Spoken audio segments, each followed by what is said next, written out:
একদম আস্তে আস্তে হয়েছে, দেখো এই চাকাগুলো ঘুরছে। ভালো লাগে পাহাড়ের দিকে ঘুরতে। আর এইখানে যেরকম পরিবেশ, এইখানে একটা জিনিস মাছের আচার। গাইস আমার প্ল্যানিংয়ে চেঞ্জ হয়ে গেছে। কালকে এসেছিলাম রোপওয়েতে, চড়া হয়েছিল না ওয়েদারের জন্য। আজকে আবার এসেছি ড্রাইভারকে অনেক বুলেটের রিকোয়েস্ট করে। তারপরে আমার এসছি, আর ড্রাইভার মালিককে কল করেছিল, এসব অনেক ডিসকাশন হয়েছে, মেনে গেছে, চলে এসেছে আজকে রোপওয়েতে চলবে। এখান থেকে ট্রেনে করে যাবে আর ব্রহ্মপুত্র নদীর উপর থেকে। আজকে ওয়েদারটা ভালো আছে। কালকে তো আপডাউন টিকিট দিচ্ছিল না ওয়েদার খারাপের জন্য, আজকে আপডাউন টিকিট কাটা হয়ে যায় একবারে। এইসব টিকিট আমার হাতে, সবার টিকিট 11 জন আছে টোটাল বড়ো, আর বাচ্চা আছে একজন, হাফ টিকিট। এরপরে শিলং চলে যাবে এখান থেকে, এটা চড়ার পরে। এই যে চেকিং চলছে সব, আমাদের টিকিটগুলো বারকোড দিয়ে চেক করছে এখানে। এইখানে যাবো আমরা উমানন্দা। হ্যাঁ, দ্বীপের মধ্যে যে মন্দির আছে এখানে, এখানে নামা হবে না, ওই উপর দিয়ে আমরা যাবো, ওই পাশটায় আরও। এই লিফটে করে উপরে আসলাম আর কি, 4th ফ্লোরে। আমাদের ভাষা আর আসামের ভাষা প্রায় একই রকম, একটু ল্যাঙ্গুয়েজ একটু আলাদা। এই যে আমাদের উড়ান খাটোলা, এই যে আমাদের উড়ান খাটোলা।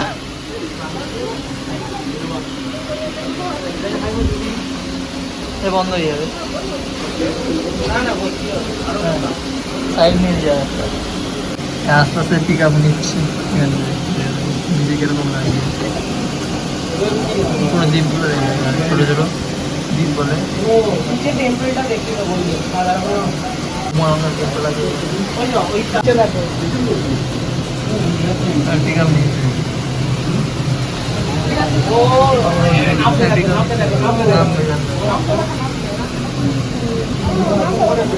রোপওয়েতে আমরা উঠে যাওয়ার পরে দুই পাশে এই পাশ ওই পাশ করে দেখতে থাকি দৃশ্যগুলো।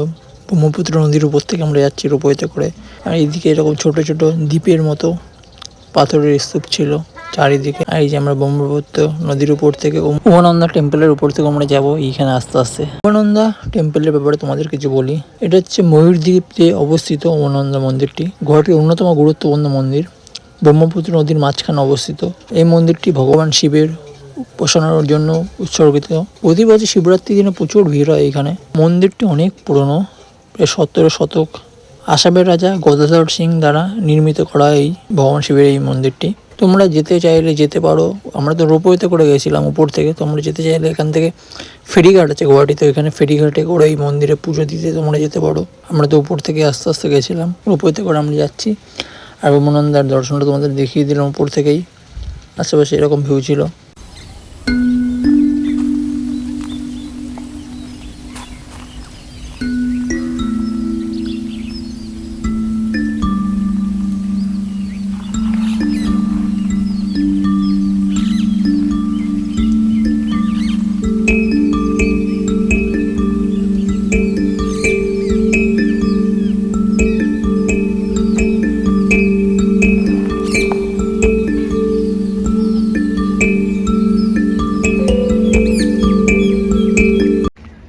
এইটাই করে আসলাম, এই যে রোপওয়ে।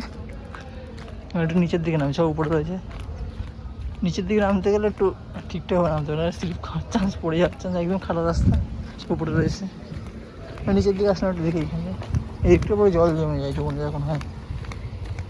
আর এইখানে যারা আছে এই নর্থ, এই দিকে উত্তর ঘাটের দিকে দুটোই অপশান, এই রোপওয়ে নাহলে লঞ্চে করে আসতে হয়। রোপওয়ে তো অনেক সময় বন্ধ হয়ে যায় ঝড়ের জন্যে। আর এই বেরিয়েছে এইখানে সব ধরছে, মন্দির যায় ভাইয়া, সব গাড়িতে করে নিয়ে যায় কোথায় কোথায় ঘুরতে। ঘুরে টুরে চলে যাবো। মেনটার উপরটা চড়া হয়ে গেল, অনেকটা বড়। উমানন্দের উপর থেকে আসলাম, তোমরা দেখতে পারলে ওই যে উমানন্দা এইখানটায়, আর দ্বীপের মতো এর মন্দিরটা সাদা কালার দেখতে পারলে, অনেকটা বড়। ওই টাওয়ার দেখছো ওইখানে, ওই টাওয়ার থেকে তারপর এই টাওয়ার, তারপর এই টাওয়ার, তারপর এইখানে আসলো এইখানে। আমার ছাড়া যেতে পারবে না, কারণ আমার কাছে টিকিট রয়েছে, রিটার্ন টিকিট কাটা আছে। এই রাস্তা বানাচ্ছে এখন, এই চওড়া করছে রাস্তা, এই পাহাড়ি যে।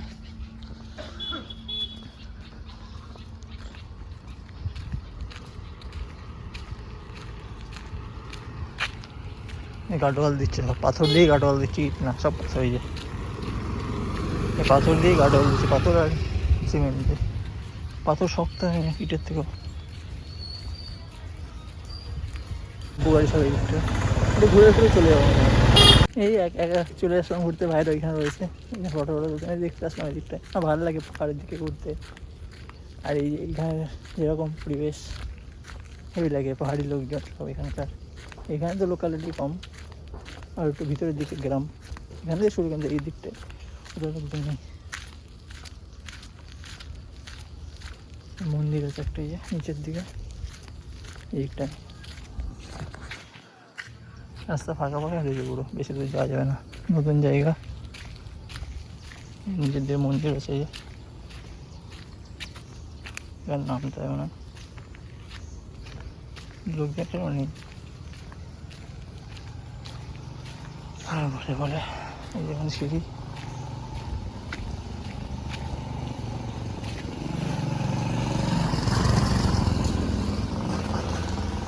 মেন তো বোটে করে আসা যেত, কিন্তু বোট তো সবসময় চলে যায়, কিন্তু এই রোপওয়ে তো সব জায়গায় নেই। অনেক সব থেকে বড়ো এই রোপওয়ে এখন বারাণসীতে এখানে একটা করছে, আমাদের যে ইয়ে ছিল বলছে ওটা করছে সবথেকে বড়ো হবে, কিন্তু এখনও পর্যন্ত এটা সবথেকে বড়ো। গাইড গিয়ে রয়েছে আমাদের ম্যানেজার, বলছিল সবথেকে বড়ো এখনও পর্যন্ত এইটা। এখনও অন্য জায়গায় বড়ো করবে কিন্তু চালু হয়নি সেসব। খাড়াই রাস্তা, এরকম পুরো খাড়াই রাস্তা এখান থেকে পুরো, তারপর আবার রাউন্ড, আবার উপরে উঁচুই নিচে। এবার তো শুরু হলো, সবাই গুয়াহাটিতে আছে, এখন যাবো শিলং, মেঘালয় আর অনেক জায়গায় যাওয়ার, এসব ওয়েট করছে এখানে বসে কিছু।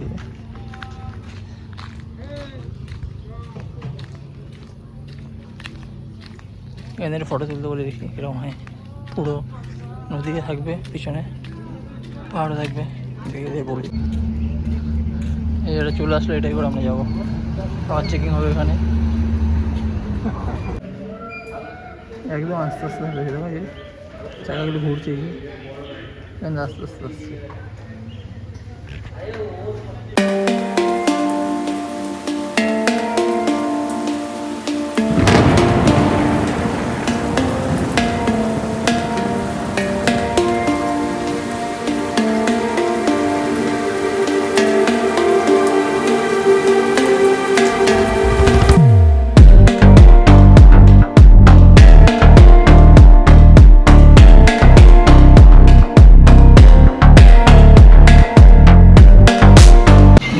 ছাড়লো, যাওয়ার সময় প্রথমে চালু হয় আস্তে আস্তে, পিক আপ নিয়েছে আস্তে আস্তে, সামনে রয়েছে একদম।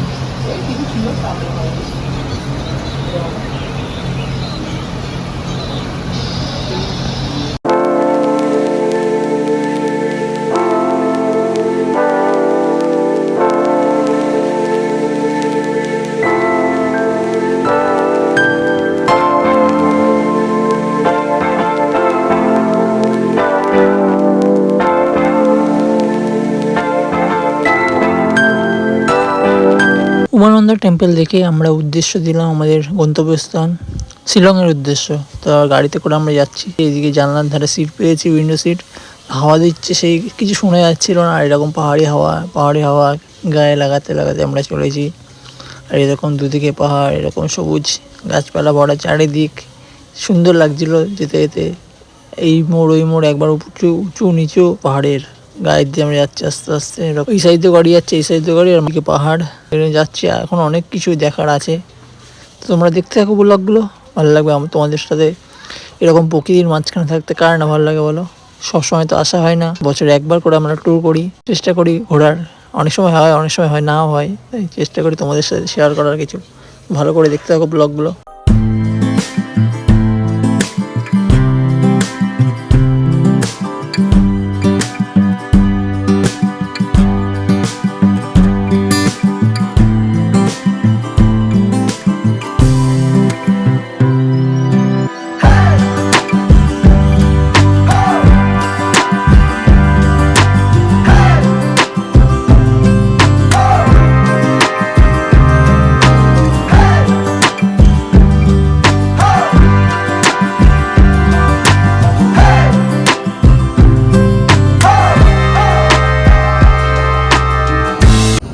নামলাম আমরা একটু আনারস দেখছি নেবে কি নেবে এই জায়গা পুরো পাহাড়ের মাঝখানে দোকান দুইদিকে পাহাড়, এইদিকে পাহাড়, এদিকেও আরো অনেক কিছু আছে।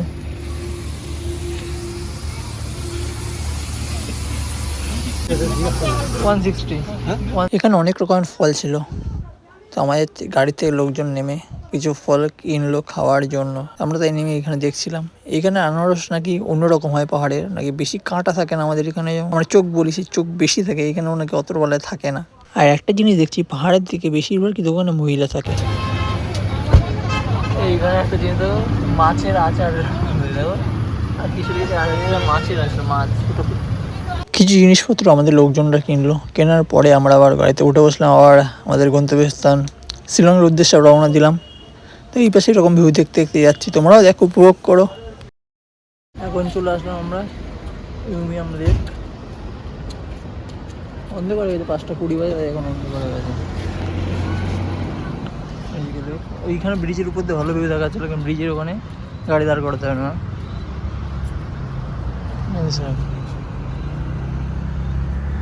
5:20 বেজে গেছে, 4:30টার পর থেকেই অন্ধকার, প্রায় অন্ধকার হয়ে গেছে। আমাদের বোঝা যাচ্ছে ঠিক গাড়ি দাঁড়িয়ে নামেনি কেউ বেশি, হালকা বৃষ্টি হচ্ছে সেটা ফোটা। সব তো ঘুমাচ্ছে, আমি তো ঘুম আর নেই, সব দেখতে দেখতে আসছি। ঘুমানোর জন্য যদি আসি তাহলে বাড়িতে থাকতাম। অনেকটা জার্নি হয়, সকাল সকাল উঠতে হয়, অনেকে ঘুমিয়ে পড়ে, আমার তো ঘুম আসে না। গাড়ি চললে চোখ বন্ধ হয়ে যায় মাঝে মাঝে, কিন্তু আবার ঠিক উঠে পড়ি, চোখ খুলে ফেলে দেখি চারিদিকে এরকম। এদিকে কুয়াশা থাকে, মেঘ, এদিকে মেঘ থাকে, এখানটায় মেঘ আছে।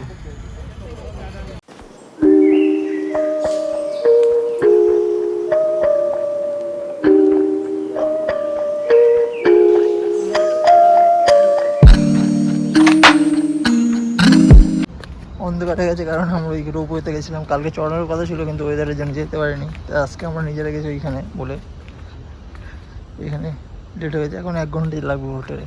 এখানে আরও বোট চড়ানো হয়, কিন্তু বোট ওই দিকটায় বন্ধ হয়ে গেছে, বৃষ্টি হচ্ছে, হালকা বৃষ্টি হচ্ছে, ওয়েদার যেরকম। এটা আগে আসলে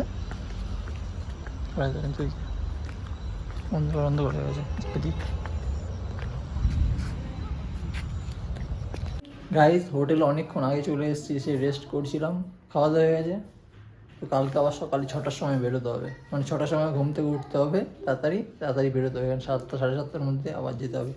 কালকে অনেক জায়গা, বাংলাদেশ বর্ডার যাওয়ার কথা আছে, টুট ব্রিজ যাওয়ার কথা আছে। আজকে তো পুলিশ বাজার যাওয়া হলো না এখানে ঘোরার, কারণ বৃষ্টি হচ্ছে বাইরে, কারেন্ট চলে গেছিলো মাঝে, যাওয়া হয়নি। আর রুম টুরটা তোমাদের পরে দেখিয়ে দেবো কালকে। এই রুমটা ভালো, ওইটা গুয়াহাটির থেকে এই রুমটা আরও ভালো।